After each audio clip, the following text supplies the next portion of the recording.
Welcome back to our channel. இன்றைக்கி நம்ம சேனலில் பார்க்க போகிற டாபிக் என்னென்னா 12th ஃபிசிக்ஸ் தமிழ் மீடியமுடைய பேப்பர் ப்ரெசன்டேஷன் எப்படி பண்ணலான்னு பார்க்க போகிறோம். எல்லாருமே எக்ஸாம் எழுதுகிறோம், ஆனால் எக்ஸாம் எழுதுறதுக்கான மார்க்ஸ் கிடைக்குதானா? கண்டிப்பாக கிடையாது. அதனால் எப்படி எக்ஸாம் எழுதலாம், எப்படி எக்ஸாம் எழுதுனா நமக்கு ஃபுல் மார்க்ஸ் கொடுப்பாங்க அப்படின்றத அந்த வீடியோவில் பார்க்க போகிறோம். இந்த வீடியோவை ஸ்கிப் பண்ணாமல் பாருங்கள், கண்டிப்பாக உங்களுக்கு ஃபிசிக்ஸில் ஒரு நம்பிக்கை வரும். இப்போ நீங்கள் பார்த்துட்டு இருக்க பேப்பர் வந்து லாஸ்ட் இயர் நம்ம டியூஷனில் எழுதின ஒரு ஸ்டூடெண்ட்டோடைய பேப்பர்.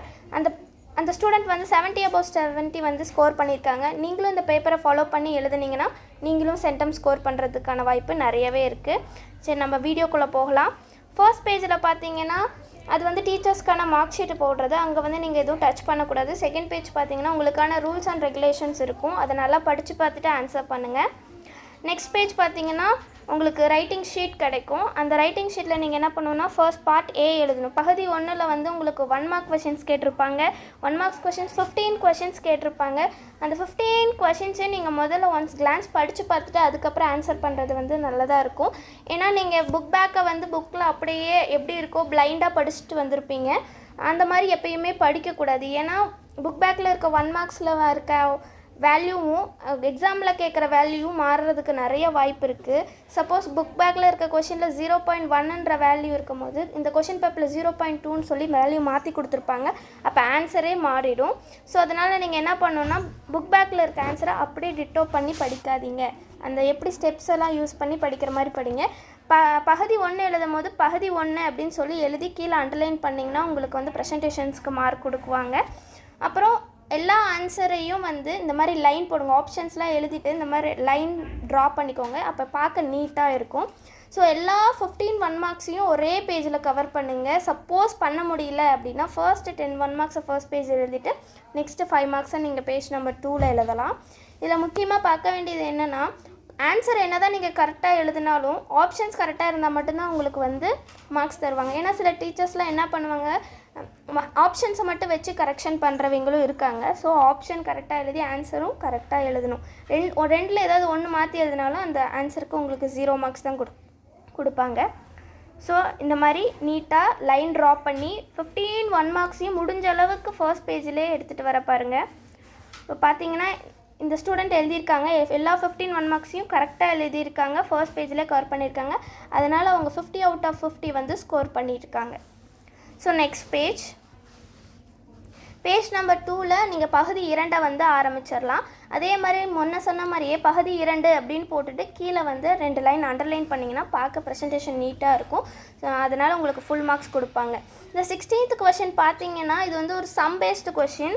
ஃபார்முலா மட்டும் போட்டிங்கனாலே உங்களுக்கு 1 மார்க்ஸ் கொடுத்துருவாங்க. ஸ்டெப்ஸுக்கும் ஆன்சருக்கும் இன்னொரு 1 மார்க்ஸ் கொடுத்துருவாங்க. So I can score full marks 2 மார்க்ஸுமே. நீங்கள் வெறும் சப்போஸ் இந்த மாதிரி கொஷின்ஸ்லாம் நிறைய அட்டன் பண்ணுங்கள். ஏன்னா சம் போட்டாலே ஒரு ஃபார்முலா போட்டாலே 1 மார்க், சம் ஸ்டெப்ஸ் போட்டாலே இன்னொரு மார்க். ஸோ இந்த மாதிரி கொஷின்ஸ்லாம் நீங்கள் அட்டன் பண்ணால் உங்களுக்கு ஃபுல் மார்க்ஸ் கண்டிப்பாக கொடுப்பாங்க. ஸோ 18th கொஷின்ஸ் பாருங்கள். ஒவ்வொரு கொஷின்ஸ் எழுதும் போதும் அந்த கொஷினில் இருக்க சப் டைட்டில் போடுங்க. சைக்ளோட்ரோனின் வரம்புகள் அப்படின்னு சொல்லி அதை வந்து போட்டு சப்டாபிக் போட்டு எழுதுனீங்கன்னா உங்களுக்கு வந்து ஃபுல் மார்க்ஸ் கிடைக்கிறதுக்கான வாய்ப்பு நிறையா இருக்குது. ஸோ ஏதாவது 2 எழுதினாலே போதுமானது, 2 மார்க்ஸ் கொடுத்துருவாங்க. இருந்தாலும் 3 நீங்கள் எழுதிட்டிங்கன்னா கண்டிப்பாக அவங்க 2 மார்க் கொடுத்து தான் ஆகணும். ஸோ எக்ஸ்ட்ரா ஒரு பாயிண்ட் எப்பயுமே எல்லா கொஷின்ஸ்க்குமே எழுதுங்க. சரி, 19th கொஷின் பார்த்தீங்கன்னா முன்ன சொன்ன மாதிரியே தான் சப்டைட்டில் போட்டு எழுதுங்க. அதோடைய ஃபுல் டெஃபினிஷன் வந்து கரெக்டாக கொடுங்க. அதுக்கப்புறம் கீழே ஃபார்முலா எழுதி அதை வந்து பாக்ஸ் பண்ணுங்கள். இந்த ஃபார்முலா போட்டாலே உங்களுக்கு வந்து 1 மார்க்ஸ் கொடுத்துருவாங்க. ஃபார்முலா ப்ளஸ் டெஃபினிஷன் எழுதுனீங்கன்னா உங்களுக்கு கண்டிப்பாக 2 மார்க் கொடுத்துருவாங்க. ஸோ நெக்ஸ்ட் கொஷின்ஸ் ஒளியியல் பாதை. இந்த கொஷின்ஸில் அதே மாதிரி தான் சப்டைட்டில் எழுதிட்டு அதுக்கான டெஃபினிஷன் வந்து எழுதிட்டு கீழே அதோடைய ஃபார்முலா எழுதுனீங்கன்னா ஃபார்முலாவுக்கே 1 மார்க் கொடுத்துருவாங்க. இந்த டெஃபினேஷனுக்கு 1 மார்க், கண்டிப்பாக 2 மார்க்ஸ் உங்களுக்கு கொடுத்தே ஆகணும். இந்த மாதிரி சப்டைட்டில்லாம் போட்டு அண்டர்லைன் பண்ணி எழுதுனீங்கன்னா உங்கள் ப்ரெசன்டேஷன் ரொம்ப நீட்டாக இருக்கும், ஃபுல் மார்க்ஸ் கிடைக்கும். நெக்ஸ்ட்டு 21st கொஷின்ஸ் பாருங்கள். இதில் வந்து அலைமுகப்பின் வடிவங்கள் இதே மாதிரி சப்டைட்டில் போட்டிருக்காங்க. இது பாருங்கள், அ ஆ இ இந்த மாதிரி ஆப்ஷன் வச்சு எழுதியிருக்காங்க. இந்த மாதிரி கொஷின்ஸ்லாம் ரொம்ப இம்பார்ட்டண்ட்டாக நீங்கள் படிக்கணும். ஏன்னா இந்த மாதிரி கொஷின்ஸ் நீங்கள் தைரியமாக அட்டன் பண்ணலாம். ஏன்னா ஒரு பெரிய பேராகிராஃப் கொஷின்ஸ் எழுதும் போது ஏதாச்சும் மிஸ்டேக் வரலாம், என்ன வேண்டல் ஆகலாம். ஆனால் இந்த மாதிரி 1 வேர்ட் ஆன்சர்ஸ்லாம் படிக்கும் போது உங்களுக்கு ஃபுல் மார்க்ஸ் வாங்கிறதுக்கான கண்டிப்பாக அந்த ஹோப் இருக்குது. ஸோ இந்த மாதிரி கொஷின்ஸ் எல்லாம் அட்டன் பண்ணுங்கள். நெக்ஸ்ட்டு 23 கொஷின்ஸ் முன்ன சொன்ன மாதிரியே சப்டைட்டில் போட்டிருக்காரு. அதே மாதிரி பாருங்கள் டிஃபைன் கரெக்டாக பண்ணியிருக்காரு. கரெக்டாக டெஃபினேஷன் கொடுத்ததுனால இவருக்கு 2 மார்க்ஸ் கொடுத்துருக்காங்க. இந்த மாதிரி எழுதுங்க. அது மட்டும் இல்லாமல் ஒவ்வொரு கொஷின்ஸ் முடியும் போதும் அந்த கொஷின்ஸ் முடிஞ்சதுக்கு லைன் பண்ணுங்கள். ஒரு கொஷின்ஸ் முடிச்சுட்டு நெக்ஸ்ட் கொஷின் எழுதும் போது கேப் ஒரு 3 சென்டிமீட்டர் 5 சென்டிமீட்டர் கேப் விடுங்க. அப்போ தான் அந்த தெரியும். அதாவது முதல்ல ஒரு 21st கொஷின், இது 23 கொஷின் தெரியும். ஒட்டுமொத்தமாக எழுதுனீங்கன்னா ரொம்ப கசகசன்னு இருக்க மாதிரி இருக்கும். அது உங்கள் ப்ரெசன்டேஷனை கெடுக்கிறதுக்கான வாய்ப்புகள் நிறைய இருக்குது. அடுத்தது பகுதி 3. பகுதி 2ல் நீங்கள் வந்து 6 கொஷின்ஸ் அட்டென்ட் பண்ணுற மாதிரி இருக்கும். ஓவராலாக 9 கொஷின்ஸ் கொடுப்பாங்க. அதில் கம்பல்சரி கொஷின்ஸ்னு ஒன்று இருக்கும். அதை நீங்கள் கண்டிப்பாக அட்டென்ட் பண்ணியே ஆகணும். அப்புறம் சம் பேஸ்டு கொஷின்ஸ்லாம் அட்டென்ட் பண்ணுங்கள். நெக்ஸ்ட் பகுதி 3. இதுலேயும் அதே மாதிரி தான் 9 கொஷின்ஸ் கொடுத்துருப்பாங்க. அதில் 6 கொஷின்ஸ் நீங்கள் அட்டென்ட் பண்ணுற மாதிரி இருக்கும். அதில் ஒரு கம்பல்சரி கொஷின்ஸ் நீங்கள் அட்டென்ட் பண்ணணும். பகுதி 3 அதே மாதிரியே பகுதி 3ன்னு எழுதி கீழே அண்டர்லைன் பண்ணிக்கோங்க. நெக்ஸ்ட் இப்போ 26th கொஷின் பார்த்தீங்கன்னா இது ஒரு formula based sum based questions. இந்த ஃபார்முலாக்காகவே 1 மார்க் கொடுப்பாங்க. இந்த ஸ்டெப்புக்கு 1 மார்க்கு, அப்புறம் ஆன்சருக்கு 1 மார்க்கு. கடைசியில் நீங்கள் வெறும் ஆன்சர் ஸ்டெப் இது மட்டும் போடாமல் அதோடைய ரிசல்ட்டை நீங்கள் எழுதுனீங்கன்னா அதுக்கு எக்ஸ்ட்ரா ப்ரெசன்டேஷன் மார்க் கொடுப்பாங்க. ஸோ அது வந்து உங்களுக்கு ஃபுல் மார்க்ஸ் கொடுக்கறதுக்கான வாய்ப்புகள் நிறையா இருக்குது. இப்போ நீங்கள் ஆன்சர்ஸை வந்து நீங்கள் பாக்ஸ் பண்ணியோ இல்லை அண்டர்லைன் பண்ணியோ காட்டுறது மூலிமா உங்கள் ப்ரெசன்டேஷன் அவங்களுக்கு தெரியும். ஸ்டெப்ஸ் பார்த்தோன்னே கீ பாயிண்ட் அந்த பாருங்கள், ஃபார்முலா எழுதியிருக்காங்க, ஓகே 1 மார்க்ஸ். ஸ்டெப்ஸ் எழுதியிருக்காங்க 1 மார்க்ஸ். பாருங்கள் இதை அண்டர்லைன் பண்ணி காமிச்சிருக்காங்க 1 மார்க்ஸ்னு சொல்லி ஃபுல் மார்க்ஸ் தாராளமாக 3 மார்க்ஸ் உங்களுக்கு கொடுத்துருவாங்க.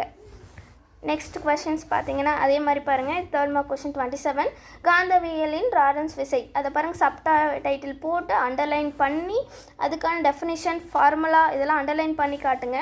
அம்சங்கள் அதோடைய ஃபீச்சர்ஸ் என்ன சொல்லியிருக்காங்க. அம்சங்கள்னு சொல்லி தனியாக ஒரு சப்டைட்டில் போட்டு அதுக்கான இது வந்து கொடுத்துருக்காங்க. இதுக்கு 1 மார்க் கொடுத்துருவாங்க. இந்த ஃபார்முலாவுக்கு 1 மார்க், அப்புறம் இந்த டெஃபினேஷனுக்கு 1 மார்க். கண்டிப்பாக உங்களுக்கு வந்து அவங்க 3 மார்க் கொடுத்தாகணும்.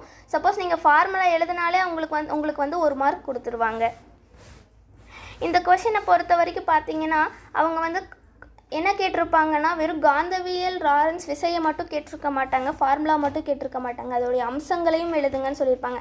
ஆன்சரில் வந்து அவங்க கொஷினில் வந்து அவங்க 2 ஆன்சர்ஸை எதிர்பார்க்கும் போது நீங்கள் வெறும் அந்த லாரன்ஸ் விசையை மட்டும் எழுதுனீங்கன்னா கண்டிப்பாக உங்களுக்கு ஃபுல் மார்க்ஸ் கிடைக்காது. அதோடைய அம்சங்கள் ஏதாவது 2 எழுதுனீங்கன்னா நீங்கள் கண்டிப்பாக ஃபுல் மார்க்ஸ் ஸ்கோர் பண்ணலாம்.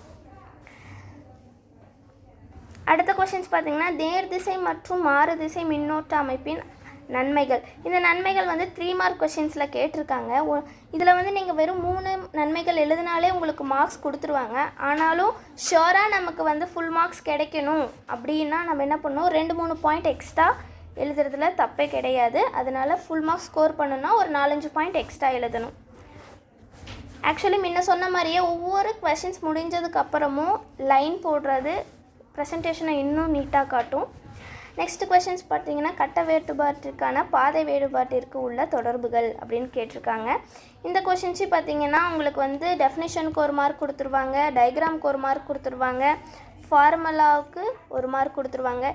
நீங்கள் மோஸ்ட் இம்பார்ட்டன்ட் இந்த டெஃபினேஷன் கூட எழுதலைன்னா கூட இந்த ஃபார்முலா எழுதுனீங்கனாலே உங்களுக்கு 2 மார்க்ஸ் கொடுக்கறதுக்கான வாய்ப்பு இருக்குது. இந்த டயக்ராம் வரைகிறது இன்னும் பெஸ்ட். ஏன்னா உங்களுக்கு வந்து மார்க்கை குறைக்க வாய்ப்பே கிடையாது. நீங்கள் டயக்ராமும் போட்டிருக்கீங்க, டெஃபினேஷனும் கொடுத்துருக்கீங்க, எல்லாமே பண்ணியிருக்கீங்கன்ற போது கண்டிப்பாக அந்த ஸ்டாஃப் உங்களுக்கு வந்து 3 மார்க்ஸ் கொடுத்துருவாங்க. நெக்ஸ்ட்டு பார்த்தீங்கன்னா நெக்ஸ்ட் கொஷின் பாருங்கள். இதில் வந்து 2 கொஷின்ஸ்க்கான ஆன்சர் கேட்டிருக்காங்க. ஸோ அதனால் நீங்கள் 1 மட்டும் எழுதுனீங்கனாலே 1.5 மார்க்ஸ் கொடுத்துருவாங்க. 2 எழுதுனீங்கன்னா இதுக்கு ஒரு 1.5 மார்க்ஸ் கொடுத்து உங்களுக்கு 3 மார்க்ஸ் கண்டிப்பாக கொடுத்துருவாங்க. இதில் ஒன்று தெரிஞ்சு எழுதுனா கூட உங்களுக்கு 1.5 மார்க்ஸ் கொடுத்துருவாங்க. ஸோ இது 2மே எக்ஸ்ட்ரா பாயிண்ட்ஸ் எழுதி ஃபுல் மார்க்ஸ் ஸ்கோர் பண்ணிக்கோங்க. நெக்ஸ்ட்டு பார்த்தீங்கன்னா சம் பேஸ்டு கொஷின். இந்த மாதிரி கொஷின்ஸ்லாம் ரொம்ப இம்பார்ட்டன்ட். அது மட்டும் இல்லாமல் நீங்கள் தைரியமாக அட்டன் பண்ணக்கூடிய கொஷின்ஸ். ஏன்னா நமக்கு ஃபார்முலா எழுதினாலே நமக்கு 1 மார்க்ஸ் கொடுத்துட்றாங்க, ஸ்டெப்ஸ் போட்டால் 1 மார்க்ஸ் கொடுத்துட்றாங்க, ஆன்சர் எழுதுனா 1 மார்க்ஸ் கொடுத்துட்றாங்க. இல்லை எனக்கு எதுவுமே எழுதலை, ஆன்சர் மட்டும் நீங்கள் ஸ்ட்ரைட்டாக எழுதுனா கூட என்ன பண்ணியிருப்பாங்க, உங்களுக்கு ஃபுல் மார்க்ஸ் கொடுக்கறதுக்கான வாய்ப்பு இருக்குது. ஸோ இந்த மாதிரியான கொஷின்ஸை நீங்கள் நிறையா அட்டன் பண்ணுங்கள். இதில் வந்து 2 கண்டுபிடிக்க சொல்லியிருக்காங்க. ஒன்று வந்து கோண உந்தம் எல்லை வந்து கண்டுபிடிக்க சொல்லியிருக்காங்க. இந்த எல்லை கண்டுபிடிச்சி எல் அப்படின்னு சொல்லி ஃபார்முலா எழுதி அதை வந்து ஒரு பாக்ஸ் பண்ணிக்கோங்க, இல்லை அண்டர்லைன் பண்ணிக்கோங்க. ஸோ தட் அவங்க பார்த்தோன்னே கீ பாயிண்ட் கிடச்சிருச்சு, so we can give marks அப்படின்னு சொல்லி என்ன பண்ணுவாங்க, மார்க்ஸ் கொடுத்துருவாங்க. 2வது வந்து எலக்ட்ரான்களின் திசை வேகம் கொடுத்துருக்காங்க, வி கண்டுபிடிக்க சொல்லியிருக்காங்க. அதையும் நீங்கள் ஃபார்முலா போட்டாலே உங்களுக்கு 1 மார்க்ஸ், கிடச்சிரும். இதுக்கு 1.5 மார்க்ஸ், இதுக்கு 1.5 மார்க்ஸ்ன்னு சொல்லி பிரிச்சுருக்காங்க. ஸோ நீங்கள் ஆன்சர் ப்ளஸ் ஃபார்முலா எழுதினாலே உங்களுக்கு கண்டிப்பாக ஃபுல் மார்க்ஸ் கொடுத்துருவாங்க. அதில் உங்கள் ப்ரெசன்டேஷனை நீங்கள் எப்படி காட்டுறீங்கன்றதில் தான் இருக்குது. ஃபார்முலாவையும் ஆன்சர்ஸையும் பாக்ஸ் பண்ணி காட்டுங்க. நெக்ஸ்ட் பகுதி 4. பகுதி 4ல் வந்து ஏதோ ஒரு ஆப்ஷன் எடுக்கிற மாதிரி தான் இருக்கும். ஒன்று ஏ ஆப்ஷன் எழுதலாம், இல்லை வந்து பி ஆப்ஷன், இந்த மாதிரியான கொஷின்ஸ் தான் இருக்கும். இந்த கொஷினை பாருங்கள். 34ல் ஏ கொஷின் எழுதியிருக்கோம். மின்னோட்டம் பெற்ற முடிவில்லா நீளமுள்ள கம்பினை ஏற்படுத்தும் மின்புலத்திற்கான சமன்பாடு. இந்த மாதிரி நீங்கள் என்ன பண்ணணும்னா சப்டைட்டில் போட்டு அதை அண்டர்லைன் பண்ணும் போது உங்கள் ப்ரெசன்டேஷன் ரொம்ப ரொம்ப நீட்டாக வரும். அது மட்டும் இல்லாமல் diagram very very important. Diagram இந்த மாதிரியான கொஷின்ஸ்க்கெல்லாம் நீங்கள் டயக்ராம் கண்டிப்பாக போட்டாகணும். அதுக்கான கரெக்டான இது மீனிங் போட்டு, ஏன்னா டயக்ராம் போட்டாலே உங்களுக்கு வந்து 1.5 மார்க்ஸ் கொடுத்துருவாங்க. ஸோ நீங்கள் டயக்ராமை நல்லா பார்த்துட்டு போய் டயக்ராம் கண்டிப்பாக போட்டுருங்க. அதுக்கப்புறம் அதுக்கான ஃபார்முலாஸை வந்து நீட்டாக எழுதுங்க. ஸ்டெப்ஸ் ஃபார்முலாஸ் எல்லாமே நீட்டாக எழுதுனீங்கன்னா உங்களுக்கு வந்து இந்த 5 மார்க்ஸில் 5 out of 5 கிடைக்கிறதுக்கு நிறைய வாய்ப்புகள் இருக்குது. ஒவ்வொரு விதியை வந்து பயன்படுத்தும் போதும் அது என்ன விதி அப்படின்னு சொல்லி மேலே எழுதி அதையும் அண்டர்லைன் பண்ணி காட்டுங்க. இதெல்லாமே உங்களுடைய மார்க்ஸை வந்து ஃபுல் மார்க்ஸ் கிடைக்கிறதுக்கான வாய்ப்புகள் நிறைய இருக்குது. கடைசீட்டில் ஆன்சர்ஸை எழுதி அதை பாக்ஸ் பண்ணவோ இல்லை அண்டர்லைன் பண்ணவோ காமிச்சா டீச்சர்ஸ் பார்க்க டிக் பண்ணிட்டு உங்களுக்கு 5 out of 5 கொடுக்கறதுக்கு வாய்ப்புகள் நிறையா இருக்குது. ஸோ அடுத்த கொஷின்ஸ் பாருங்கள். இதுவும் பாருங்கள், ஒரு டயக்ராம் பேஸ்டு கொஷின். 5 மார்க்ஸ் எப்பயுமே நீங்கள் சூஸ் பண்ணும்போது டயக்ராம் இருக்க மாதிரி 5 மார்க்ஸை நீங்கள் சூஸ் பண்ணிட்டீங்கன்னா ஈஸியாக நீங்கள் ஒரு டயக்ராம் போட்டாலே அதுக்கு வந்து 1 மார்க்ஸ் இல்லைனா 2 மார்க்ஸ் வந்து ஈஸியாக வாங்கிடலாம். ஸோ இந்த மாதிரி கொஷின்ஸ்லாம் பாருங்கள். இதுக்கு டயக்ராமுக்கு தான் மார்க். ஏன்னா இதோட எக்ஸ்ப்ளனேஷன் ரொம்ப சின்னது தான். இதோடைய ஒர்க்கிங் ஸ்டைல் இது மாதிரி சின்னது தான். டயக்ராம் போட்டிங்கனாலே மேக்ஸிமம் உங்களுக்கு 2 மார்க்ஸ் கொடுத்துருவாங்க. அதில் உங்கள் நீட் ப்ரெசன்டேஷன் எப்படி காட்டுறதுனா இந்த மாதிரி சப்டைட்டில்ஸ் எழுதி அண்டர்லைன் பண்ணுறதுல மூலிமா நீங்கள் உங்களுடைய ப்ரெசன்டேஷனை நீட்டாக காட்டினீங்கன்னா உங்களுக்கு ஃபுல் மார்க்ஸ் கொடுத்துருவாங்க. ஃபார்முலா பாருங்கள், இது இவ்வளோ தான் இருக்குது இதோட ஃபார்முலா. இதை கரெக்டாக போட்டுட்டிங்கனாலே உங்களுக்கு 2 மார்க்ஸ் கொடுத்துருவாங்க. ஸோ ஃபார்முலா மறக்காமல் போட்டுருங்க. இதெல்லாம் ஃபாலோ பண்ணி எழுதினீங்கனாங்களே இந்த கொஷினுக்கு நீங்கள் 5 out of 5 கண்டிப்பாக வாங்கிடலாம். நெக்ஸ்ட் பாருங்கள், 36th கொஷின். இந்த கொஷின்ஸ் வந்து ஒரு ஈஸியஸ்ட் கொஷின் சொல்லலாம். ஏன்னா இந்த டயக்ராமுக்கே 2 மார்க்ஸ் கொடுத்துருவாங்க. இந்த டயக்ராம் போட்டு அதுக்கான கரெக்டாக பார்ட்ஸ் எல்லாம் கரெக்டாக குறிச்சிங்கனாலே நீங்கள் வந்து ஃபுல் மார்க்ஸ் 2 மார்க்ஸ் வாங்கிடலாம். அதுக்கப்புறம் இதோட அமைப்புகள், இது எப்படி ஸ்ட்ரக்சர் எப்படி இருக்குது, இதோட அமைப்பு எப்படி இருக்குதுன்னு சொல்லி இதை பார்த்து இது எப்படி இருக்குதுன்னு சொல்லி நீங்கள் எக்ஸ்பிளைன் பண்ணிங்கனாலே இதுக்கு ஒரு 1 மார்க் ஆர் 1.5 மார்க் கொடுத்துருவாங்க. ஸோ இதோடைய வேலையும் செய்யும் விதமும் பற்றி நீங்கள் எக்ஸ்பிளைன் பண்ணிங்கன்னா அதுக்கு 1 மார்க்ஸ் கொடுத்துருவாங்க. அதுக்கப்புறம் இது எந்தெந்த இடத்துலலாம் பயன்படுது அப்படின்றத வந்து நீங்கள் எக்ஸ்ட்ராவே ஒரு 4-5 எழுதுனீங்கன்னா உங்களுக்கு கண்டிப்பாக இந்த கொஷின்ஸில் 5 out of 5. இந்த கொஷின்ஸில் நீங்கள் பார்க்க வேண்டியது என்னென்ன அப்படின்னா டயக்ராம் போடணும், இதோடைய அமைப்பு வந்து எழுதணும், அப்புறம் இதோடைய வேலை செய்யும் திறன் அதை பற்றி எழுதணும், அப்புறம் இதோடைய பயன்கள். இதெல்லாம் மட்டுமே நீங்கள் எக்ஸ்பிளைன் பண்ணிங்கனாலே நீங்கள் கண்டிப்பாக இந்த கொஷினில் 5 out of 5 வாங்கிடலாம். அடுத்தது பாருங்கள், இதுவும் ஒரு டயக்ராம் பேஸ்டு கொஷின்ஸ். இந்த மாதிரி டயக்ராம் பேஸ்டு கொஷின்ஸையே நீங்கள் எடுத்திங்கன்னா உங்களுக்கு டயக்ராமுக்கே மார்க்ஸ் கொடுப்பாங்க. இதோடைய ஃபார்முலா பாருங்கள், ரொம்ப குட்டியாக இருக்குது. இந்த ஃபார்முலாவுக்கே 2 மார்க்ஸ் கொடுத்துருவாங்க. அதுக்கப்புறம் நீங்கள் எக்ஸ்பிளைன் பண்ணுறதுக்கு தான் பேலன்ஸ் இருக்க மார்க்ஸ் எல்லாம். நீங்கள் எக்ஸ்பிளைன் பண்ணும் போதே இந்த மாதிரி ஃபார்முலாஸ் எல்லாம் அண்டர்லைன் பண்ணியோ பாக்ஸ் பண்ணியோ காட்டினீங்கன்னா உங்கள் ப்ரெசன்டேஷனும் நீட்டாக இருக்கும். ஸ்டாஃபும் வந்து என்ன பண்ணுவாங்க, உங்களுடைய கீ பாயிண்ட்ஸை பார்த்து டிக் பண்ணிவிட்டு 5 out of 5 கொடுத்துருவாங்க. நெக்ஸ்ட் பார்த்தீங்கன்னா 38th கொஷின் பாருங்கள், கதிரியக்க சிதைவு விதி. இது பார்த்தீங்கன்னா இது வந்து ஓவரால் சப் டாபிக். அதுக்கு ஒரு சப் டாபிக் போட்டு இந்த ஸ்டூடெண்ட் எழுதியிருக்காங்க சிதைவு விதி. இதுக்கு ஒரு ஃபார்முலா கொடுத்துருக்காங்க. இந்த ஃபார்முலாவை நீங்கள் அண்டர்லைன் பண்ணி காமிச்சிங்கன்னா உங்களோட ப்ரெசன்டேஷன் நீட்டாக இருக்கும். அப்புறம் பாருங்கள், கரெக்டாக எல்லா ஸ்டெப்ஸையும் கரெக்டாக போட்டிருக்காங்க. அதை நீங்கள் ஒன்ஸ் செக் பண்ணிக்கோங்க, ஸ்டெப்ஸ் எல்லாம் கரெக்டாக போட்டிருக்கோமா. இந்த மாதிரி லேம்டா இதுக்கெல்லாம் என்ன மீனிங் அப்படின்னு சொல்லி தனியாக ஓரமாக எழுதியிருக்காங்க. இந்த மாதிரி நீங்கள் அண்டர்லைன் பண்ணி ஒவ்வொரு விஷயத்துக்கும் சொல்லும் போது நீங்கள் உங்களோட ப்ரெசன்டேஷனும் நீட்டாக இருக்கும். அது மட்டும் இல்லாமல் உங்களுக்கு ஃபுல் மார்க்ஸ் கண்டிப்பாக கொடுப்பாங்க. இந்த மாதிரி டயக்ராம் போடுறதும் பாருங்கள், டயக்ராம் மட்டும் போடாமல் இங்கே நோட் பண்ணியிருக்காங்க. இந்த மாதிரியான சின்ன சின்ன விஷயத்த நோட் பண்ணி அங்கே வந்து நீங்கள் போட்டிங்கன்னா உங்களுக்கான ஃபுல் மார்க்ஸையும் அவங்க கண்டிப்பாக கொடுத்துருவாங்க. இந்த மாதிரி கொஷின்ஸ் ஆன்சர் எல்லாம் அண்டர்லைன் பண்ணிக்கோங்க. இதுதான் மெயின் ஆன்சர். பாருங்கள், இந்த ஸ்டூடெண்ட்ஸ் அண்டர்லைன் பண்ணியிருக்காங்க. ஸோ இவருக்கு வந்து ஃபுல் மார்க்ஸ் கொடுக்கலாம்.